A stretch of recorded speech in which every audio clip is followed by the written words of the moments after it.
Students, मैं doctor Vaishali Devpura, assistant professor political science, Meera girls college Udaipur.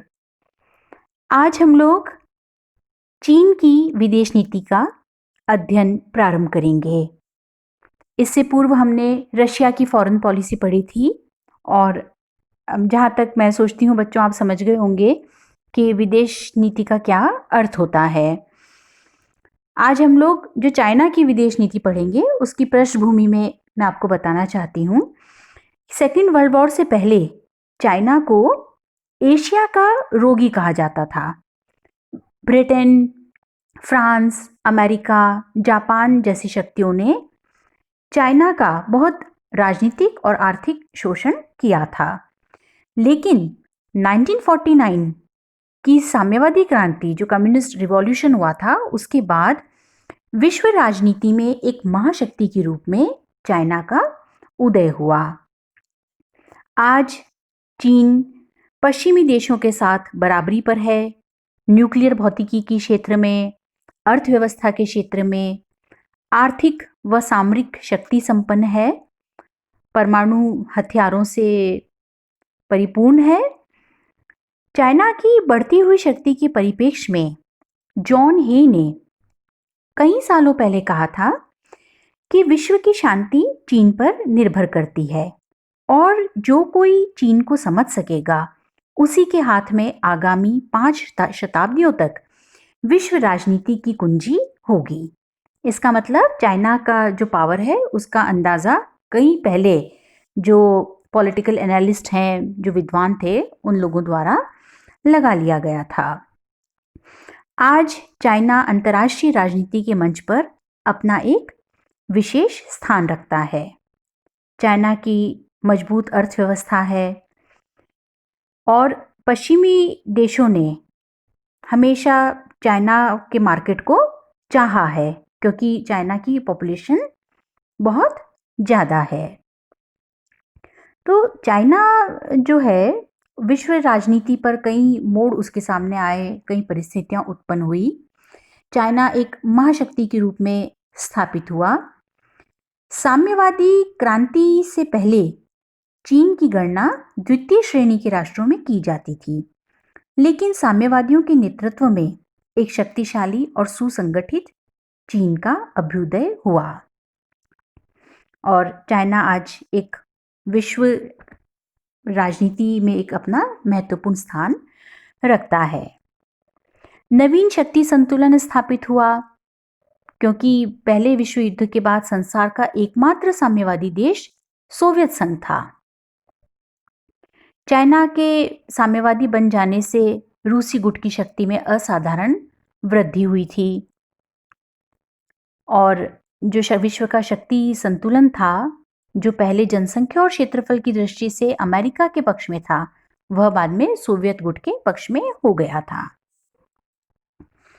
साम्यवादी चीन की सफलता अमेरिका की कूटनीति की कई बार कमजोरियों को भी अभिव्यक्त करती है।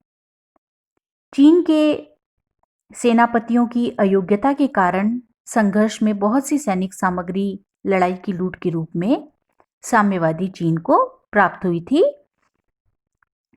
जापान की जब विजय हुई थी, विजय के बाद उसने 14 करोड़ 15 लाख डॉलर के जहाज दिए। 70 करोड़ डॉलर उधार पट्टे के अंतर्गत 1948 के चीन कानून के अनुसार 12.5 करोड़ डॉलर का अनुदान दिया था और इतनी सहायता के बाद भी कम्युनिस्टों को वह नहीं हरा सकी थी और बहुत जो है साम्यवादियों जो थे उनको एक बहुत सफलता हासिल हुई थी।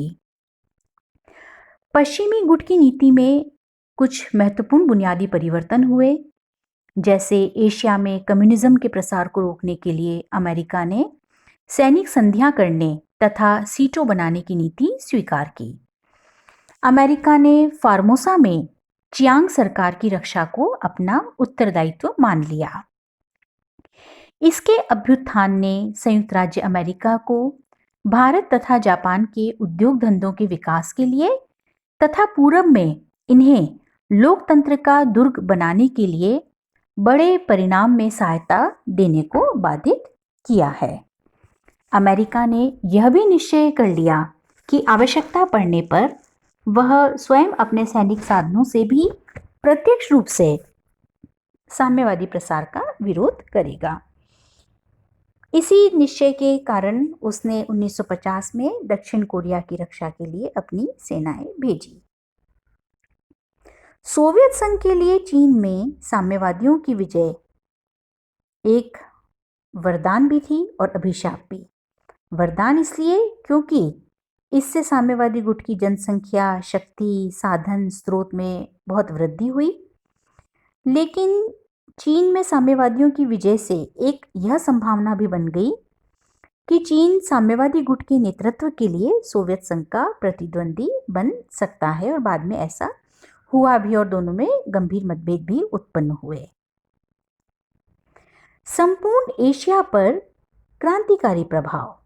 चीन की साम्यवादी क्रांति ने एक और एशिया और अफ्रीका में राष्ट्रवादी शक्तियों को प्रोत्साहित किया, तो दूसरी ओर एशियाई विकास के मार्ग को अवरुद्ध भी किया। भारत को अपना मुख्य प्रतिद्वंदी मानकर चीन एशिया और अफ्रीका में भारत विरोधी वातावरण उत्पन्न करने का प्रयास कई बार चाइना ने किया। साम्यवादी चीन की स्थापना से नई अंतर्राष्ट्रीय समस्याएं भी उत्पन्न हुई। इनमें उल्लेखनीय है कि साम्यवादी चीन को मान्यता तथा उसके प्रतिनिधि को संयुक्त राष्ट्र संघ में बिठाने की थी। इस प्रश्न पर अमेरिका और ब्रिटेन में गंभीर मतभेद रहे। अमेरिका के प्रबल विरोध के कारण 1971 तक साम्यवादी चीन को यूएनओ का सदस्य बनाने के सभी प्रयास विफल हुए। दूसरी समस्या फार्मोसा की है। चीन से भागने के बाद 7 सितंबर 1949 को चियांग काई शेक ने फार्मोसा टापू पर शरण ली तथा ताइपे नगर को चीनी गणराज्य की राजधानी घोषित किया। यह टापू चीन के तट से 115 मील दूर है। इसके पश्चिम में फार्मोसा, जलडमरू मध्य में पेस्काडोर्स के 48 छोटे द्वीप तथा चाइना के तट से 12 मील दूर किमोय और मात्सु के टापू हैं। इन सब पर चियांग का अधिकार, लेकिन साम्यवादी चीन इन्हें चीन का हिस्सा समझता है और सब पर अधिकार चाहता था। उसका यह कहना है कि इन पर संयुक्त राज्य अमेरिका की नौसेना की सहायता से चियांग का शासन उनके लिए बड़ा खतरा था। तो ये दो मुख्य रूप से विवाद हम जो देखते हैं पिछले समय में, अंतर्राष्ट्रीय समस्याएं जो रही है कम्युनिस्ट चाइना की स्थापना से, जो एक तो चीन को मान्यता की रही है संयुक्त राष्ट्र संघ में और दूसरी फार्मोसा की रही थी। तो जब हम बच्चों पृष्ठभूमि की बात करते हैं तो ये सब मुख्य बिंदु हमारे सामने उभर कर आते हैं, और चीनी क्रांति का बहुत अधिक प्रभाव पूर्वी और दक्षिणी पूर्वी एशिया की राजनीति पर भी पड़ा था। चीन की जो साम्यवादी क्रांति थी उसके फलस्वरूप शीत युद्ध में बहुत अधिक तीव्रता भी आ गई थी। चीन की साम्यवादी सरकार ने अपनी विदेश नीति के कुछ लक्ष्य निर्धारित किए जो इस प्रकार हैं। चीन की स्वतंत्रता और अखंडता की रक्षा करना, चीन को एक महाशक्ति यानी कि तीसरी बड़ी शक्ति के रूप में पुनः स्थापित करना, एशिया में अपना प्रभुत्व स्थापित करना, एशिया और अफ्रीका में साम्यवादी जगत का नेतृत्व करना और साम्राज्यवादी शक्तियों विशेषकर संयुक्त राज्य अमेरिका के विरुद्ध संघर्ष में साम्यवादी देशों का सहयोग करना, प्रवासी चीनियों के हितों, अधिकारों, परिवार और संपत्ति की रक्षा करना, चीनी सीमाओं का विस्तार, सोवियत संघ अथवा रूस के प्रभाव क्षेत्र को काटना तथा चीनी राष्ट्र की सैनिक शक्ति में वृद्धि करना। चीन की विदेश नीति कई तत्वों से प्रभावित है। और जो सबसे महत्वपूर्ण तत्व हैं वे हैं उसकी भौगोलिक स्थिति, ऐतिहासिक परंपराएं, राजनीतिक विचारधारा, आंतरिक राजनीति के उतार चढ़ाव और अंतर्राष्ट्रीय घटनाओं और परिस्थितियों के दबाव। चीन की विदेश नीति पर माओ की विचारधारा का विशेष प्रभाव रहा है।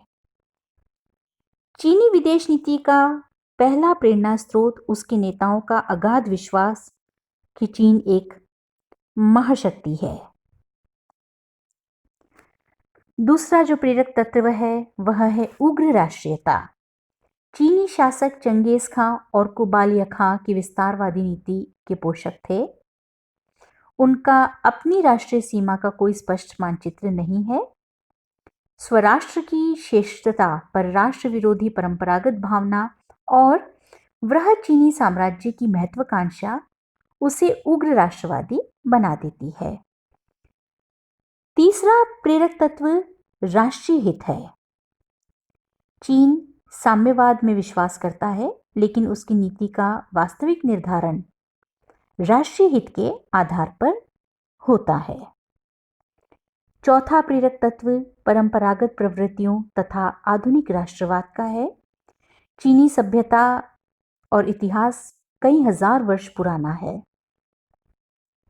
प्राचीन चीनी अपने देश को सभ्यता का केंद्र समझते थे और इसीलिए उसे सभ्य जगत का मध्य बिंदु मानते थे। माओ ने 1949 में कहा था कि हमारा राष्ट्र कभी अपमानित राष्ट्र नहीं होगा, हम उठ खड़े हुए हैं। चीनी विदेश नीति का पांचवा प्रेरक तत्व साम्यवादी विचारधारा है। चीनी नेताओं का दृढ़ विश्वास रहा कि अंतिम विजय साम्यवाद की होगी। ज़्यादा से ज़्यादा वे साम्यवाद और लेनिनवाद के सिद्धांतों का प्रसार चाहते थे। मार्क्स, लेनिन, स्टालिन और माओ की विचारधाराओं का महत्वपूर्ण प्रभाव रहा है। माओ शक्ति के दर्शन में विश्वास करते थे। यथार्थ में आधुनिक युग में चीनी विदेश नीति में आए चमत्कारिक मोड़ का श्रेय डेंग शियाओपिंग की प्रतिभा को है। उन्होंने चीन में क्रांतिकारी और मूलगामी परिवर्तन किए। जहां माओ ने अंतर्राष्ट्रीय साम्यवाद से हटकर समानांतर साम्यवादी विचार और साम्यवादी शासन के प्रतिमान स्थापित किए, वहीं डेंग ने भी साम्यवादी शासन व्यवस्था में उदारवादी अर्थव्यवस्था और सामूहिक नेतृत्व के मौलिक और सफल प्रयोग किए। आज चाइना संपूर्ण विश्व के लिए महत्व रखता है। चीनी विदेश नीति के जो प्रमुख साधन हैं वे सैनिक शक्ति का दबाव, राजनीतिक कार्य, कूटनीति, प्रचारात्मक मनोवैज्ञानिक युद्ध, आर्थिक प्रतियोगिता और मूलोच्छेद है। इन सभी साधनों का प्रयोग एक साथ संभव नहीं, परिस्थितियों के अनुसार इनका उपयोग किया जाता है। इन साधनों के प्रयोग के समय देश को आंतरिक परिस्थिति का भी ध्यान रखना होता है। इसे दृष्टि में रखते हुए ही वह अपने प्रादेशिक दावों, राष्ट्रीय सुरक्षा तथा एशिया में चीनी तथा साम्यवाद प्रभाव की वृद्धि के लक्ष्यों को पूरा करता है। चीन की विदेश नीति के साधनों में सैनिक शक्ति और मूलोच्छेद महत्वपूर्ण है। एशिया में चीन का प्रभाव बढ़ने का एक प्रबल कारण सैनिक शक्ति है, जिसने तेजी से विकास किया है। चीन ने अपनी अर्थव्यवस्था को सकारात्मक रूप से आगे बढ़ाया है। चीनी सैनिक शक्ति का जो मेरुदंड है वह जन मुक्ति फौज है। चीन के पास अणु बम, आणविक आयुध, प्रक्षेपास्त्रों की पूर्ण शक्ति है। सैनिक शक्ति के अतिरिक्त चीनियों का अपने उद्देश्यों की प्राप्ति का दूसरा साधन मूलोच्छेद है, जिसका अर्थ है प्रच्छन्न या गुप्त रूप से अंदर ही अंदर विरोध से किसी देश की शक्ति की जड़ों को खोखला करना। यह सैनिक और राजनीतिक दो प्रकार का है। राजनीतिक मूलोच्छेद के तत्व हैं प्रचारात्मक साधन, सहानुभूति रखने वाले संगठनों का निर्माण, सांस्कृतिक शिष्टमंडल, कम्युनिस्ट पार्टियां, असंतुष्ट नेता और आर्थिक सहायता। इन साधनों का प्रयोग ऐसी कुशलता से किया जाता है कि विदेशों में साम्यवाद का विरोध करने वाली सरकारों की जड़ें भीतर ही भीतर खोखली हो जाए। वहां साम्यवाद तथा साम्यवादी चीन के अनुकूल वातावरण उत्पन्न करके साम्यवादी शासन स्थापित किए जा सके। तो बच्चों, ये तो थे कुछ महत्वपूर्ण बिंदु जिनसे हमें परिलक्षित होता है कि अंतर्राष्ट्रीय राजनीति में चीन के अभ्युदय का क्या महत्व रहा है, कौन कौन से उद्देश्य हैं चीन की विदेश नीति के, आधारभूत निर्माणक तत्व क्या है, और चाइना की फॉरेन पॉलिसी के कौन कौन से साधन है। ये एक तरह से पृष्ठभूमि, बेसिक आपको कॉन्सेप्ट फॉरेन पॉलिसी का चाइना की आपको मालूम होना चाहिए। और बच्चों, जो डोकलाम का विषय है जो पिछले कुछ समय से चर्चा में है, इसको भी आपको एक बेसिक जानकारी होनी चाहिए कि किस तरह से जो इंडिया है वो भूटान को सपोर्ट कर रहा है, जो एक सड़क निर्माण का जो मुद्दा है डोकलाम का। इस तरह के प्रश्न आपको 20 शब्दों में पूछे जा सकते हैं और जनरल नॉलेज की दृष्टि से भी आपको इनकी जानकारी होनी चाहिए। इससे आगे की क्लास में हम लोग चाइना की फॉरेन पॉलिसी के डेवलपमेंट को पढ़ेंगे।